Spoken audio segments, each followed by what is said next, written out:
You shared this chart with us over here. So what's on your mind here? This is extraordinarily confusing. I apologize for anybody who's looking at it. But what I tried to, one of the things you heard the end of last the end of last year was people really started, all of a sudden, people started to worry about the quantitative tightening, the Fed balance sheet rolling off. And basically, I said, all right, wait a minute, how much of the decline in the markets can be attributed to the fact, to the balance sheet runoff? So I basically plotted the weekly change in the Fed balance sheet and to see if there was anything you could draw from it. And the short answer was, I can't. I don't think you can. Yes, people were focused as the market went down. That there were these drawdowns in the Fed balance sheet, but the drawdowns happened while the market was rising. Let's say from March through September, and so this what you're seeing here is just basically it's noise, and it's Yeah. definitely in the back. It's definitely in the background. It's in the backdrop. But I wish I could. I thought I had this great smoking gun, but boy, there's nothing there. And so, in a sense, So, when you Steve, we actually had a fellow. We had a fellow on Barton underscore options, a great Twitter follow for people that are interested, and he went through this, and it's actually you're right that this is no easy kind of panacea that you can put one versus the other and it's going to work, and he went through all the different reasons, and one of the reasons is the fact that there's this TGA account, Treasury General account, where the quantitative easing quantitative tightening is overwhelmed by the creation or the enlarging or decreasing of this account. And I completely agree with you that it's not as simple as just looking at when the quantitative tightening comes off or when the Fed's balance sheet goes down. That means that the stocks are going to go down. There's no doubt about it. And I encourage everybody, if you missed that episode, go back and listen to it, and make sure you give Barton a follow, because he goes through it. It's much, much more complicated than just looking at the Fed's balance sheet. There's a lot there's a lot of kind of moving parts to that equation. So actually, if you can go to the next chart, and you can see it a bit more clearly, I did a correlation. This is actually the for the quant geeks among us, the top, the graph on the top, the scattergram, is basically trying to do a linear regression with a correlation of the weekly percentage change in the S&P versus the weekly percentage change in the Fed balance sheet. And you can see that is basically almost as random gets.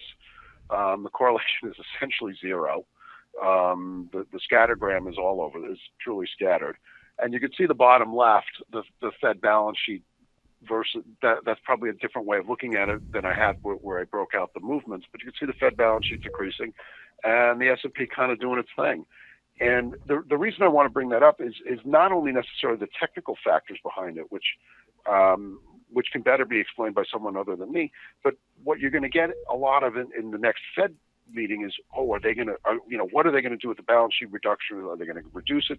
Basically, that's noise, is what this is telling me. The Fed is not, they're not overtly behind you the way that they were a tailwind, let's say, from 2008 through the better part of 2017, 2018.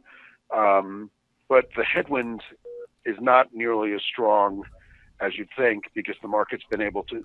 The market focuses on the headwind when it wants to, when it's going down, but it can easily go up and ignore it. And so if the Fed, I wouldn't pay too much attention, although the market seems poised to pay attention to it. But at the next Fed meeting, when they start to talk about the balance sheet roll off, it's background noise. I wish I could say it wasn't, because I'm a big believer in don't fight the Fed, but there's no correlation here.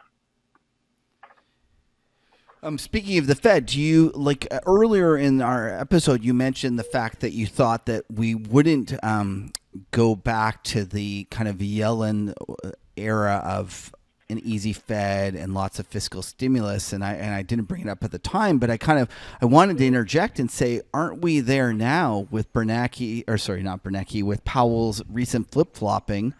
and the fact that Trump is running one of the loosest fiscal kind of policies at this stage of the business cycle that we've ever seen. Like I look at it and I'm saying that there's no surprise the stock market's going up. We're running kind of balls to the wall, kind of easy, at least on a relative basis, than we have, any time over the past year and a half.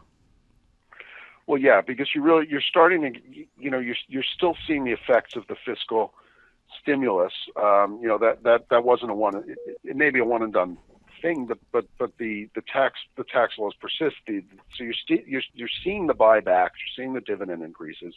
That's good for stockholders. It reduces the amount of shares outstanding.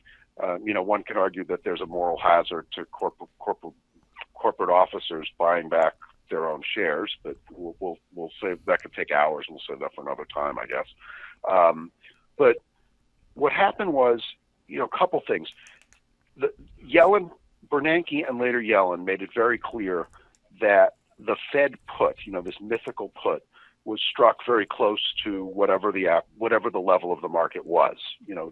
Let's call it in percentage terms, down 3% was sort of where the Fed put was struck, because that was always where the buy the dip sort of started to make sense, 3 to 5%, and that's why you didn't really have any big drawdowns. You changed around February, which is when you had the vol blow up, was also around the time that we got a new Fed chairman. One thing that tends to be historically true is Fed chairmen get tested. You never really know how, you never really know when. And Powell got tested sort of as the changeover in February, but then I would say he got his first full test in December. And it was pretty clear that the market had no idea where that Fed put was struck. And it wasn't until Sorry, I completely agree with you. Yep. Yep, and so great minds continuing to think alike. And so the problem was, then he basically exercised the put, let's say last Christmas, when he flip-flopped. And I think now people have decided, wait, the Fed put's back in place, all clear. And I do think that's the biggest influence behind, in many ways, the level of the VIX. Why do I need to buy protection if the Fed's going to do it for me? Yeah. And as a result, So Steve, I have a question for you. Sorry to interrupt. I am 100% in your camp. This is my question. So when Powell came, it seemed clear to me that he wanted to change the price of the Fed put. He made all sorts of speeches about being more interested in Main Street than Wall Street. And it really, really felt to me like he was trying to, tighten financial conditions. Because in my mind, I think he looked at the 2008 crisis and he said the damage that was created by letting, our economy run too hot and then having this crash in the financial markets was really large. So above all else, what I need to do is I need to stop that bubble from occurring. And I think he came and with all sorts of hope that he could basically make a short call. Like he could make, instead of a Fed put, he could make a Fed call, meaning that as it rallied, he stopped it. He increased, he kind of tightened on policy. And I think that's why, when he said his infamous kind of we're a long way from neutral, was at that time, credit spreads were were loosening, and it was really, things were running, and he was trying to stop it. And I'm kind of shocked at how quickly he gave up on that, and how quickly he kind of went back to the Bernanke / Yellen kind of Fed put of that whole kind of concept of we got to protect the markets. And my question to you is, A, do you believe that he was trying to keep financial conditions reined in? And B, do you think that will return?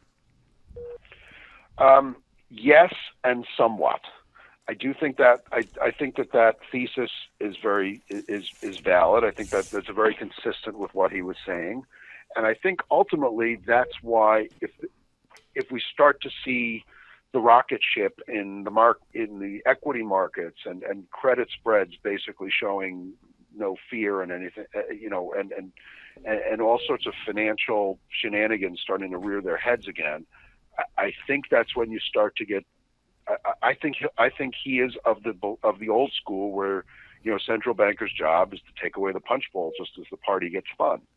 And I do think he's got a bit of that in him. I think that Bernanke and Yellen had that in them too, but they saw a world where risk outweighed reward. And I think that Powell sees a world right now where risk and reward are more in equilibrium than they were. And there are certainly pressures globally, outside of North America that are very worrisome. And so I think they want to avoid getting too far ahead of themselves before they have to really jam on the brakes. Right. Right.